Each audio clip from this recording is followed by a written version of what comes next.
విజయవాడ గుంటూరు కూడా లేని రాజధాని అమరావతి అని చంద్రబాబు చెప్తుంటే, విజయవాడ గుంటూరు ఏంటి మచిలీపట్నంతో కూడా కూడిన మావిగన్ అని ఇంకొక వైపున జగన్ చెప్తుంటే, అమరావతిని ఎందుకు వద్దంటున్నామంటే 2 లక్షల కోట్ల అప్పులని ఒక పక్కన జగన్ చెప్తుంటే, అబ్బెబ్బే అంత లేదని చెప్పండి అని తెలుగుదేశం కేడర్ బాబు గారి మీద సోషల్ మీడియా వేదికగా వచ్చి చెప్తున్నారు.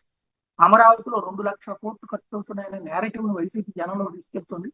ఇప్పటిదాకా అమరావతిలో రన్నింగ్ లో ఉన్న కాంట్రాక్ట్ విలువ సుమారు 42,000 కోట్లు. అందులో దాదాపు 10 నుంచి 12,000 కోట్లు ప్రభుత్వ భవనాలపైనే ఖర్చు అవుతున్నాయి.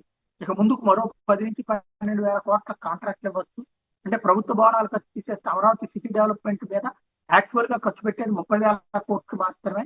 అయినా కూడా 2 లక్షల కోట్ల నేరేటివ్ వైసీపీ జనంలో తీసుకొస్తున్న ప్రభుత్వం తరపున కానీ పార్టీ తరపున కానీ ఎవరు కౌంటర్ ఇవ్వడం లేదు.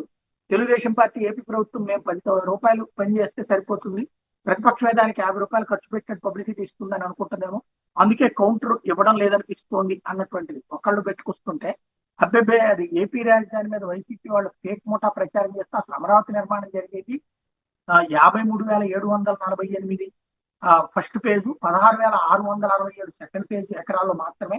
1,00,000 ఎకరాలు అనేది అబద్ధం. టెండర్లు విడుదల చేసిన ప్రకారం రాజధాని నగర నిర్మాణానికి ఎకరాకి అవుతున్న ఖర్చు 35 నుంచి 50 లక్షలు మాత్రమే. చేసే పనులు GID tower, legislative assembly, high court, MLA MLC quarters, AS officers housing, NGO housing, ministers and judges bungalows, secretaries housing, iconic bridge, 9 లేన్లు 6 లేన్ల ట్రంక్ రోడ్లు, sewerage, water supply, drainage, electricity infrastructure, layout development ఇవే చేసేది అన్నటువంటి. ఇంతకీ ప్రస్తుతం 50,000 కోట్లు అంటే ఇవి పూర్తయ్యేటప్పటికి ఎన్ని వేల కోట్లు అవుతుందని ఒక ఆస్పెక్ట్.